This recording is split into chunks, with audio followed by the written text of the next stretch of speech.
जय श्री राम। आप सभी का हमारे YouTube चैनल पे बहुत बहुत स्वागत है। आज मैं आप सभी को माघ मास के महात्म का 21वां अध्याय सुनाती हूँ।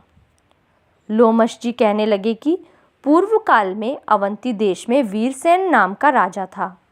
उसने नर्मदा के किनारे राजसूर्य यज्ञ किया और अश्वमेघ यज्ञ भी किए, जिनके खंभे सोने के बनाए गए। ब्राह्मणों को अन्न का बहुत सा दान किया और बहुत सी गाय, सुंदर वस्त्र और सोने के आभूषण दान में दिए। वह देवताओं का भक्त और दान करने वाला था।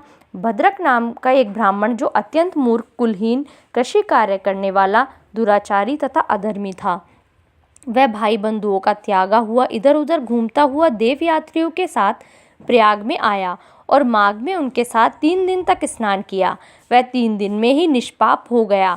फिर वह अपने घर चला गया। वह ब्राह्मण और राजा दोनों एक ही दिन मृत्यु को प्राप्त हुए। मैंने इन दोनों को बराबर इंद्रलोक में देखा। तेज, रूप, बल, स्त्री, वस्त्र और आभूषणों में दोनों समान थे।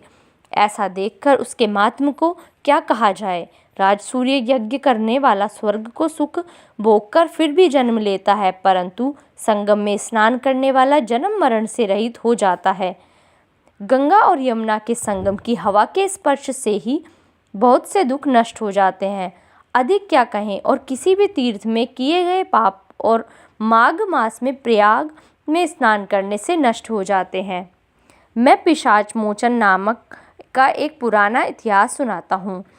इस इतिहास को यह कन्याएं और तुम्हारा पुत्र भी सुने, उससे उनको स्मृति प्राप्त होगी।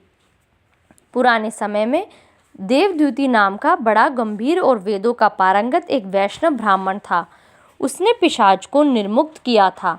वेदनिधि कहने लगे कि वह कहाँ का रहने वाला, किसका पुत्र, किस पिशाच को उसने निर्मुक्त किया।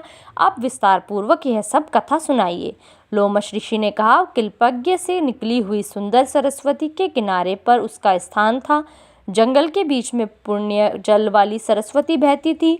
वन में अनेक प्रकार के पशु भी विचरते थे। उस ब्राह्मण के श्राप के भय से पवन भी बहुत सुंदर चलती थी और वन चैत्र रथ के समान था। उस जगह धर्मात्मा देवद्युति रहता था। उसके पिता का नाम सुमित्र था और वह लक्ष्मी के वरदान से उत्पन्न हुआ था।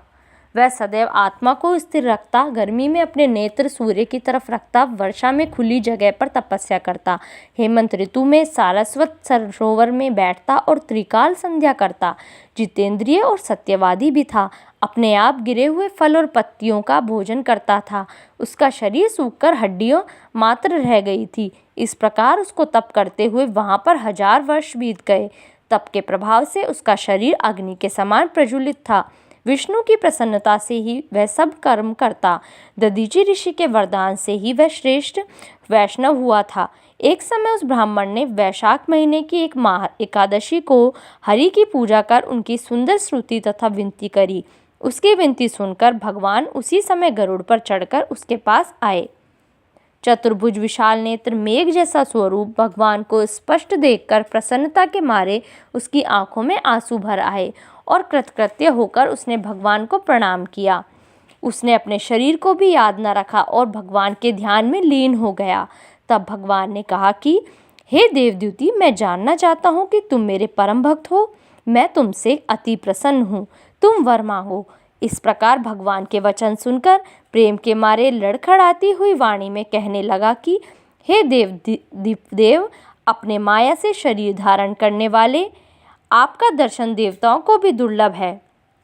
अब आपका दर्शन भी हो गया, मुझको और क्या चाहिए। मैं सदैव आपकी भक्ति में लगा रहूं। भगवान उसके वचन सुनकर कहने लगे कि ऐसा ही होगा। तुम्हारे तप में कोई बाधा नहीं पड़ेगी। जो मनुष्य तुम्हारे कहे गए स्रोत को पढ़ेगा, उसकी मुझ में अचल भक्ति होगी, उसमें धर्म कार्य संगोपांग होंगे और उसकी ज्ञान में परम निष्ठा होगी। धन्यवाद। इस वीडियो में बस इतना ही। यदि आपको मेरी वीडियो अच्छी लगे तो प्लीज़ लाइक कीजिए, शेयर कीजिए और मेरे चैनल को सब्सक्राइब कीजिए।